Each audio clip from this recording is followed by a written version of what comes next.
Bonjour, monsieur Mpapou. Bonjour Moïse. Vous êtes notre invité aujourd'hui dans Micro de la Diaspora, qui est une émission consacrée aux entrepreneurs de la diaspora, qui sont des Africains et qui œuvrent pour une Afrique meilleure. Alors, notre continent aujourd'hui est encore à l'honneur aujourd'hui dans notre émission Micro de la Diaspora. Présentez-vous à ceux qui ne vous connaissent pas encore pour le compte de votre association.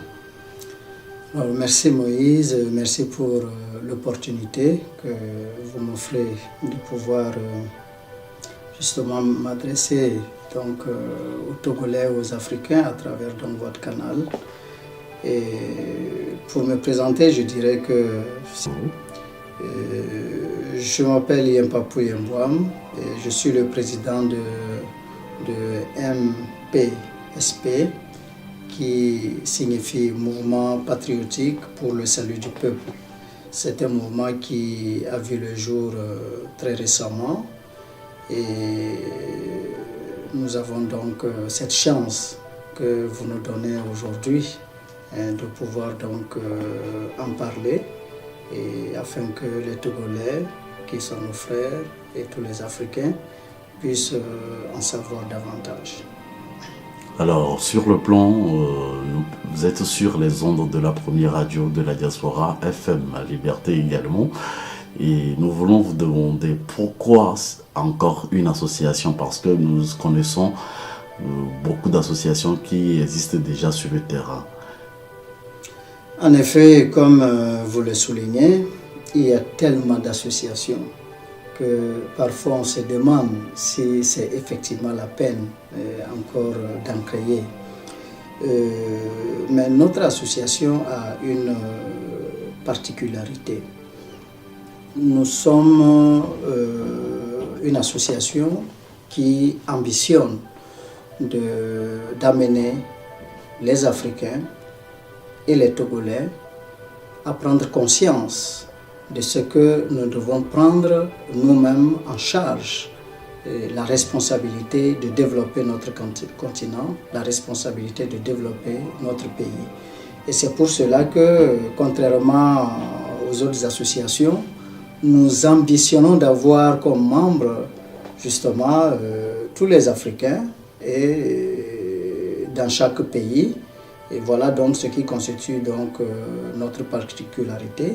Pour commencer, nous avons un premier objectif qui est de faire en sorte que dans chaque pays, on puisse donc réunir au départ 1 million de membres qui vont faire en sorte à contribuer juste à hauteur d'environ $2 US, c'est-à-dire environ 1000 francs CFA, pour nous donner donc la possibilité dans chaque pays de financer chaque mois que Dieu fait un projet de développement à hauteur de 1 milliard de francs CFA. Exactement, c'est ce qui nous intéresse dans Micro de la Diaspora, développement de notre continent, développement du Togo également et des autres pays qui l'entourent. Alors, dites-nous, quels sont les plans d'action de votre association et quels sont les domaines dans lesquels vous, en tant qu'association, vous faites vos activités? Pour découler d'abord les plans d'action, je pense qu'il faut aller s'interroger sur ce qui a fondamentalement expliqué la nécessité de créer donc cette association. Nous sommes partis de la réflexion suivante. L'Afrique est confrontée à deux mots essentiellement. Le premier, c'est la stabilité politique. Le second, c'est la mondialisation. Comme vous le constatez, effectivement, nous avons vraiment de très soucis de stabilité en Afrique, dû à des problèmes de démocratie. Et donc, pour cela, nous ambitionnons de trouver un moyen pour amener donc les leaders politiques à trouver une vision pour nos pays, une vision pour l'Afrique. Et c'est donc à travers cette vision-là que nous pouvons amener les acteurs politiques à se mettre d'accord sur effectivement le devenir de l'Afrique et à faire en sorte que les peuples désormais ne se réunissent qu'autour donc de cet idéal-là. Le second, qui est donc la mondialisation, il faut constater qu'aujourd'hui, l'Afrique peine à décoller parce que l'Afrique est un grand marché de consommation, malheureusement au profit des autres. C'est-à-dire que en Afrique, malheureusement, tout notre mode de vie, de par donc notre art culinaire, tout ce que nous mangeons, de tout ce que nous avons comme mode vestimentaire, tout ce dont nous nous habillons, tout ce que nous portons, des chaussures jusqu'à la casquette, et tout vient d'ailleurs. Et quand vous prenez le côté alimentaire, tout ce que nous consommons pratiquement aujourd'hui vient d'ailleurs. Alors, ce qui fait que finalement l'Afrique a du mal à retrouver donc sa place dans ce marché-là. Et c'est cette donne-là que nous voulons effectivement changer, et c'est pour ça que nous faisons en sorte que au départ dans chaque pays, si nous arrivons à avoir 1 million de membres, cela constitue au départ donc le marché de base local, et dans ce marché nous allons implémenter et réaliser des projets de développement, des projets qui prennent en compte justement nos besoins, en tout cas les besoins des Africains, pour faire en sorte que nous puissions produire et consommer ce que nous produisons, comme Thomas Sankara justement nous le faisait comprendre. Tant que nous ne serons pas allés donc dans ce sens, le développement, eh bien, ça va être compliqué. Nous sommes au cœur donc de notre entretien. Alors, nous poussons la curiosité de vous demander quels sont vos profits lorsque vous entreprenez des choses soit dans ce domaine. Oui, le profit, il faut d'abord, moi je ne vois pas le profit sur le plan individuel. Et parce que moi je ne suis qu'heureux que lorsque ceux qui sont autour de moi le sont. Et donc le profit, c'est d'abord faire en sorte que les Togolais et les Africains puissent avoir chacun un travail et un salaire décent qui empêche donc la jeunesse, par exemple, de prendre la mer et d'aller donc se noyer, parce que tout simplement on cherche un rêve à réaliser dans d'autres continents.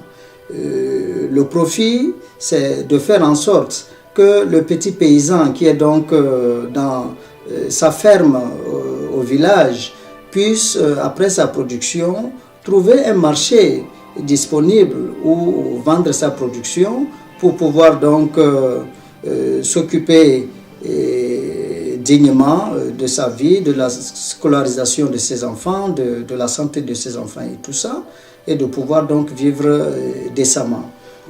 Alors le profit, c'est un peu tout simplement faire en sorte qu'il y ait l'épanouissement des Africains.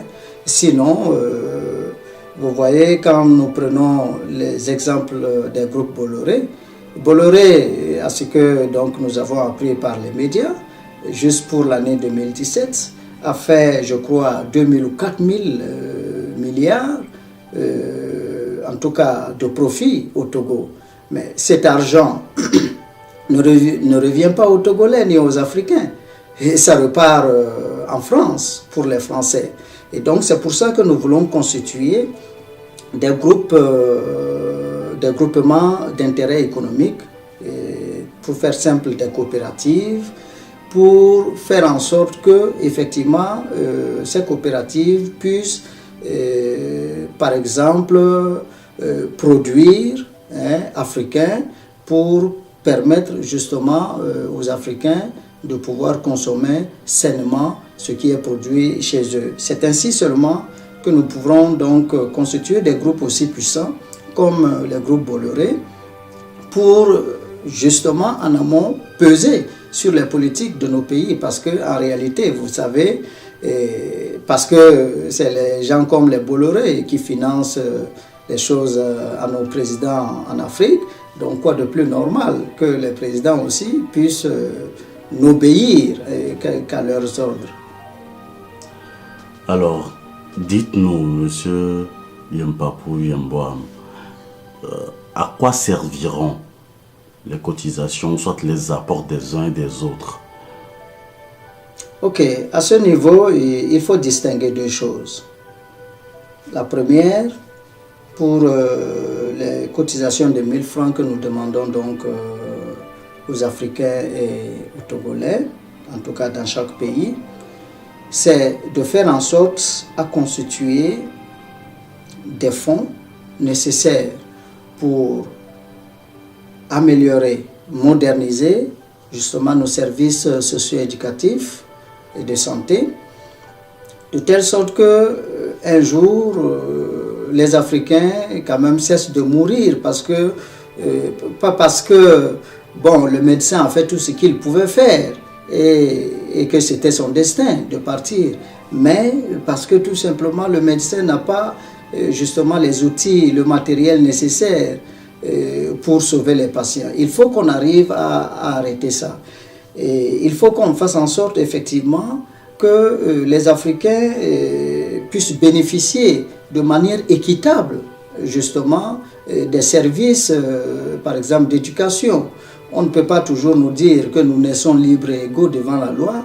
Quand certains ont la possibilité donc d'envoyer leurs enfants étudier dans les plus hautes écoles et tout ça, pendant que les autres n'ont même pas la possibilité d'inscrire leurs enfants dans les petites écoles de quartier et qui malheureusement, avec les salaires amaigris et les conditions difficiles des enseignants, passent donc le temps à faire des grèves et finalement au détriment de l'éducation de ces enfants-là.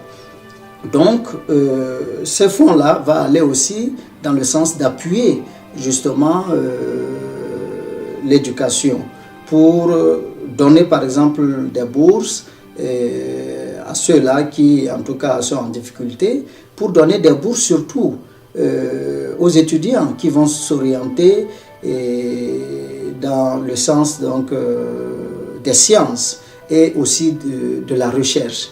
Parce que vous voyez, notre ambition, c'est de réformer effectivement l'éducation telle qu'elle est faite actuellement en Afrique.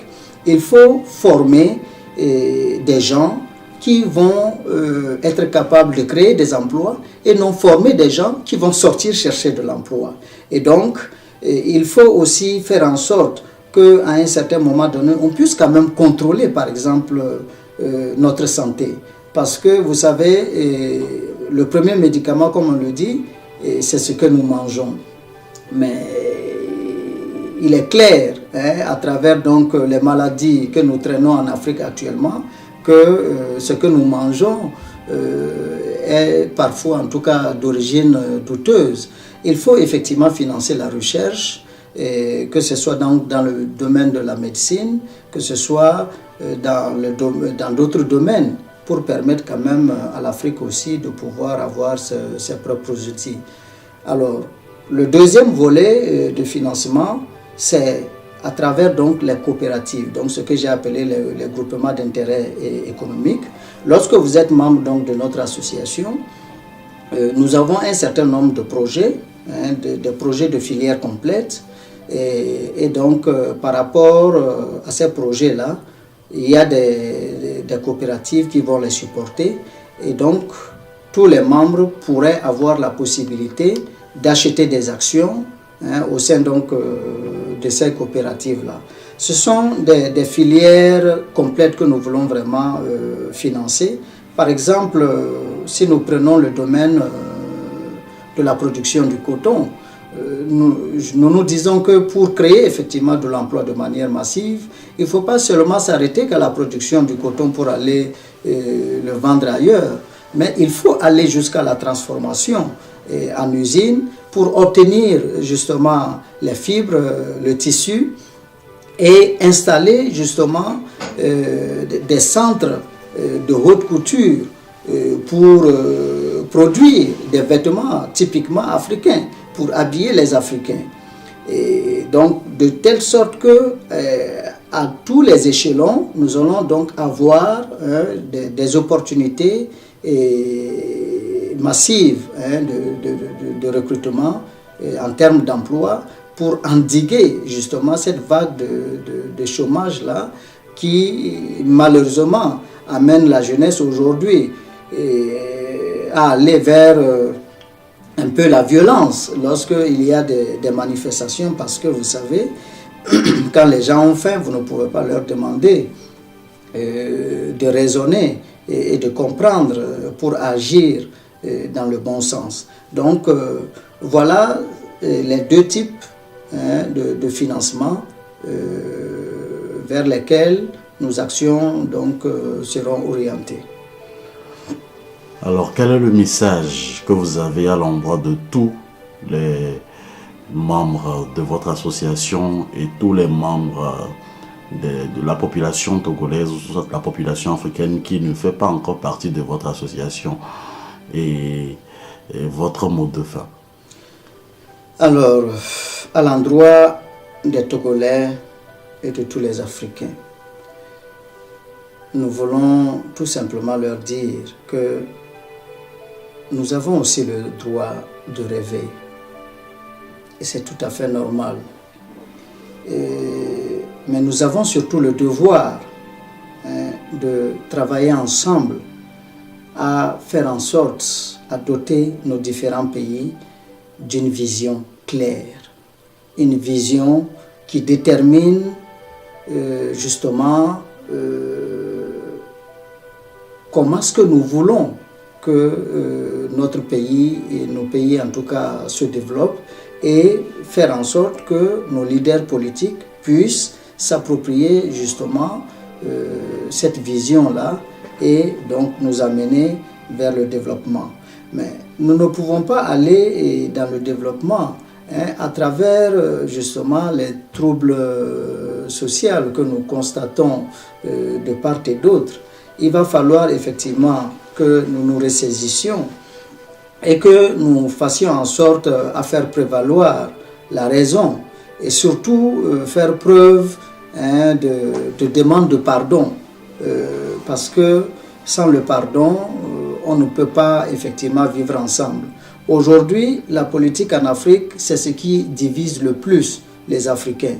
Et donc, notre association, pour cela, a fait en sorte à ne pas être une association politique, pour faire en sorte que nous puissions justement embrasser tous les enfants donc, de nos pays pour que chacun puisse venir apporter sa contribution.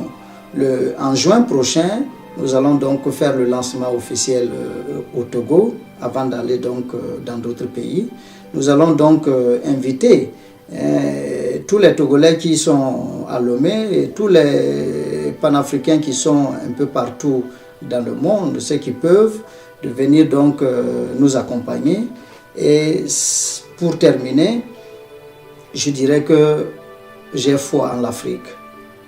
Et tous sont unanimes pour le reconnaître. L'Afrique est le continent qui regorge le plus de ressources, de richesses. Et le continent est ce continent-là qui a justement la jeunesse dynamique. Et cette jeunesse-là, je crois, est une jeunesse qui désormais prend conscience. Et c'est en cela que je fonde ma foi pour la construction d'une Afrique puissante, d'une Afrique développée et d'une Afrique unie. Donc voilà mon mot de fin. Et que Dieu protège vraiment l'Afrique et que les Africains puissent se sentir heureux du jour au lendemain. Merci, M. Mpapoué Mbouam. Merci d'avoir accepté notre invitation, d'avoir passé de très bons moments avec nous, d'avoir répondu également à nos questions. C'est plutôt moi qui vous remercie et merci pour tout ce que vous êtes en train de faire pour les Africains. Merci pour cette opportunité que vous nous avez offerte En tout cas, notre association vous sera entièrement reconnaissante. Merci. Je vous en prie.